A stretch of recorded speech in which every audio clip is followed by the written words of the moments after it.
제14편 말씀의 내용은 그 내용상 지혜시다 이렇게 분류할 수 있겠습니다.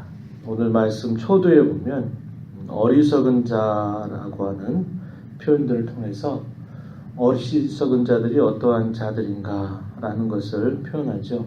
이 어리석음에 반대되는 말이 지혜로운 그런 지혜로운 자 그런 것을 하는 말이 될 것입니다. 어리석은 자를 두고 뭐라고 표현하냐면 오늘 본문 속에서 그들이 이러이러한 모양으로 이러한 마음가짐을 가지고 있다. 그리고 마침내 그들의 최후가 어떠할까 하는 내용을 오늘 시의 전반부에서 쭉 보여주고 있습니다. 그런 와중 속에서 하나님은 의인들의 편에 계셔서 마침내 그 악인들을 벌하실 것이고 하나님 그의 백성들을 건져주신다라고 하는 내용이 이 시편의 마지막 결말 내용을 이루고 있습니다. 여기 1절 말씀에 보면 어리석은 자가 어떠한가? 어리석은 자의 모습에 대해서 그들은 마음으로 그들의 마음에 이르기를 하나님이 없다 한다 이렇게 말했습니다. 마음에 이르기를 하나님이 없다 이 말은 그들이 대단히 의지적으로 그들이 하나님이 없는 것으로 여기는 태도를 말하고 있습니다. 실제로 하나님이 안 계시다라는 말보다는 그들의 마음속에 하나님을 두지 않으려고 하는 그런 악한 의도가 배어있는 모습을 이렇게 표현한 것입니다.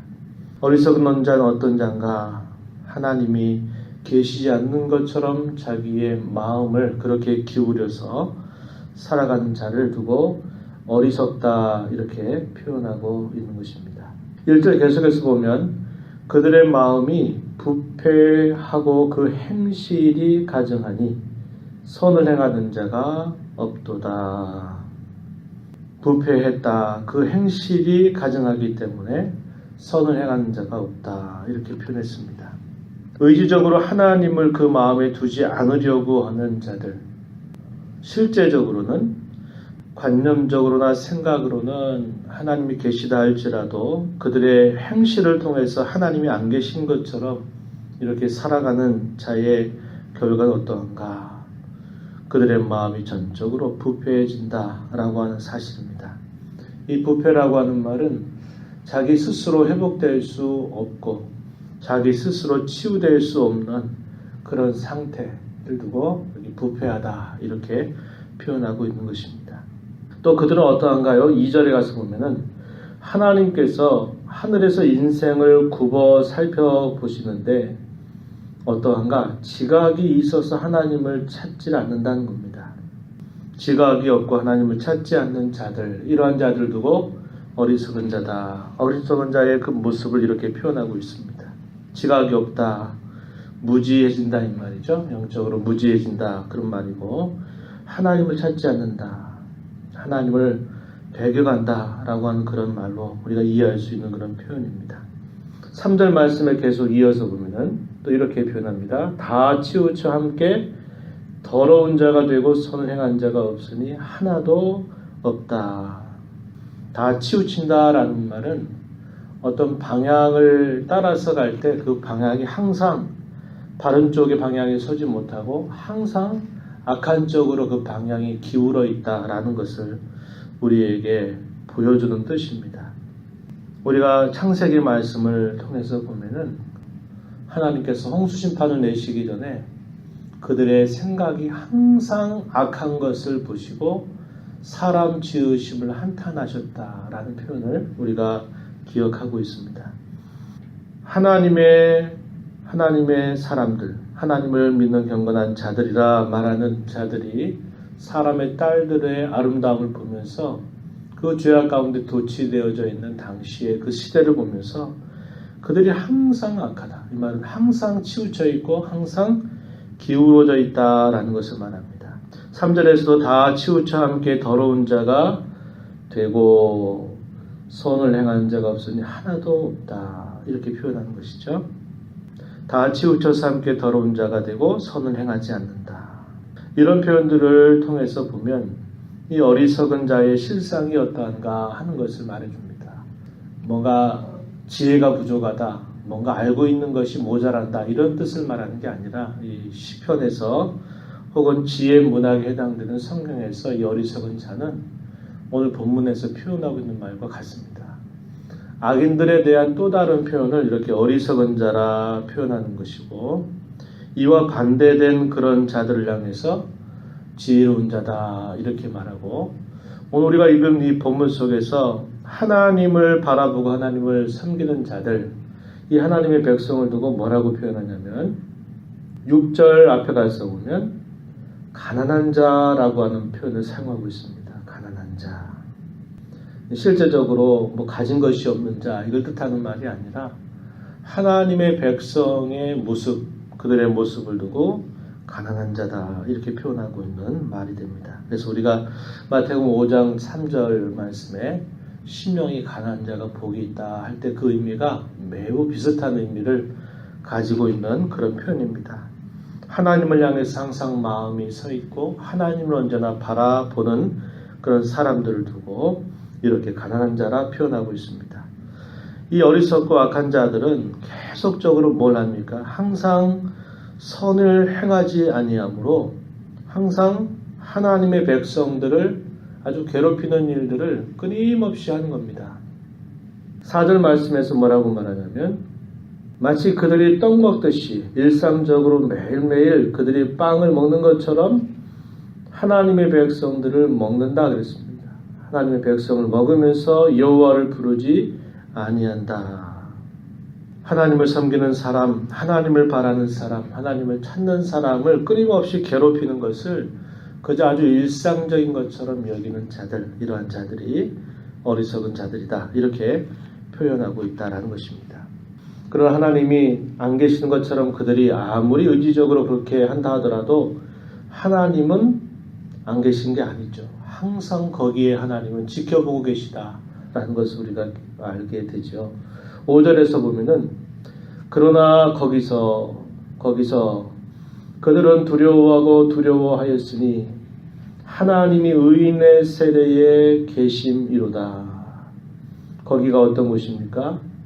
하나님의 백성들은 가난한 자들이라 이렇게 불리는 그런 모습이죠. 어리석고 악한 자들은 끊임없이 하나님을 마음으로 배격하고 쫓아내고 하나님을 향해서 무지 가운데 치우쳐서 그들이 항상 악을 향해서 기울어져 있는 그러한 자들이 끊임없이 하나님의 백성들을 괴롭히는 그곳에서도 하나님께서는 의인의 세대에, 의인의 회, 의인의 무리들 가운데 항상 하나님은 계신다 이렇게 표현하고 있습니다. 그래서 마침내 어떻게 하실까요? 그 악인들을 하나님이 심판하시게 됩니다. 심판하시게 되므로 그들이 두려워하고 두려워한다 이렇게 표현했습니다. 5절에서 그러나 거기서 그들은 악한 자들 말합니다. 어리석은 자들을 말합니다. 두려워하고 두려워한다. 왜 두려워하고 두려워할까요?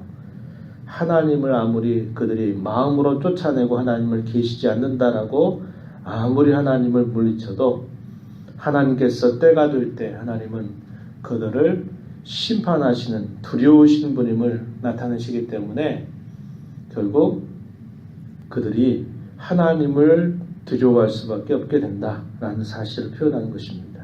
그 이유는 하나님이 의인의 무리, 의인의 회 가운데 항상 계시기 때문이다. 이렇게 그 이유를 설명해 주고 있습니다. 하나님은 우리의 인생의 생사화복을 주관하시는 분이죠. 그리고 모든 상황을 하나님이 이끌어 가시는 그런 분이십니다. 일시적으로는 어리석고 악한 자들이 힘을 얻고 그들이 판을 치는 것 같고 그들이 만연되고 있고 하나님의 백성들은 마치 가난한 자처럼 고난받고 시련을 당하는 자처럼 보이지만 그러나 하나님이 때가 되면 하나님께서 그 모든 악한 자들을 심판하셔서 하나님의 두려우심을 그들 가운데 나타내 주신다고 하는 겁니다.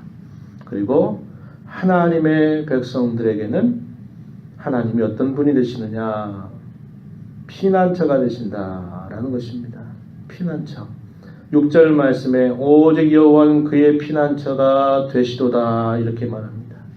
하나님은 악한 자들에게는 두려움의 심판을 행하시는 분이지만 하나님을 향해서 언제나 가난한 자와 같이 하나님을 바라고 찾는 사람들에게 하나님은 언제나 그의 피난처가 되신다. 이렇게 표현했고, 하나님은 그 백성들을 언제나 건져주시는 구원의 하나님이시다라는 사실을 확신 가운데서 표현하고 있습니다. 7절 말씀에 이스라엘의 구원이 시온에서 나오기를 원하도다. 여호와께서 그의 백성을 포로된 곳에서 돌이키실 때에 야곱이 즐거워하고 이스라엘이 기뻐하리로다. 항상 현실을 바라볼 때는 고난이 있고 어려움이 있고 괴로움이 있는 것처럼 보이지만 하나님은 항상 거기에서도 하나님은 그의 백성의 무리 가운데 하나님은 계시는 분이시고 하나님은 마침내 그 백성들을 언제나 위경 가운데서 시련 가운데서 건져주시는 하나님이심을 이렇게 표현하면서 그 하나님을 바라보는 자에게 하나님은 기쁨과 즐거움을 그들에게 주시는 분이시다. 이 사실을 역시 이 시에서도 확신 가운데서 표현하고 있는 것입니다. 우리 사람이 있는 자리, 특별히 하나님을 섬기는 저와 여러분이 있는 자리가 어떤 자리이든지 간에 하나님은 그 자리에 언제나 함께 계신다고 하는 사실을 잊지 마시기 바랍니다. 우리의 시선이 땅을 향하고 우리의 시선이 사람들을 향할 때는 하나님이 왜 이렇게 우리를 외면하시는가? 앞에서 우리가 읽었던 것처럼 하나님은 숨어 계시는 거 아닌가? 왜 하나님은 감추고 계신가? 라고 우리가 의심할 수 있겠지만, 그러나 우리의 시선을 하나님 앞에 넣을 때 하나님은 그 자리에서도 그곳에서도 언제나 우리와 함께 하시는 분이시고, 하나님이 정한 때가 되면 반드시 그 상황을 역전시켜 주시는 분이다라는 것을 우리는 경험하게 되는 것입니다. 물론 최종적으로는 최후의 심판 가운데서 드러나지만, 그러나 우리가 살아가는 인생의 여정 속에서도 악한 자들의 도모를 하나님이 꺾어버리시죠. 그들의 악행에 대해서 그들의 인생 속에서 하나님이 벌하시는 일도 끊임없이 지금도 행하고 계신다고 하는 사실입니다. 그래서 우리의 시선은 항상 가난한 자와 같이 하나님을 찾고 바라보고 하나님을 의지하는 자로 살아가는 것을 하나님 우리에게 늘 기대하고 계심을 우리가 알게 되는 것입니다. 저와 여러분이 하나님의 귀한 사랑을 받아서 어리석은 자와 같이 이 땅에 사실 태어난 자들이 아닙니다. 하나님이 계신 줄 알지 못했고 부패한 상태로 태어났고 하나님을 알지 못했던 저와 여러분의 그러한 모습 속에 하나님이 찾아오셔서 하나님 우리를 지으시는 것을 알게 하셨고 우리를 구원해 주셨다고 하는 사실을 깨닫고 알면서 우리가 악에 치우치지 않고 하나님을 향해서 바라보며 살아갈 수 있게 해주신다고 하는 이 사실은 저와 여러분에게 베푸신 크고 귀한 하나님의 은혜입니다.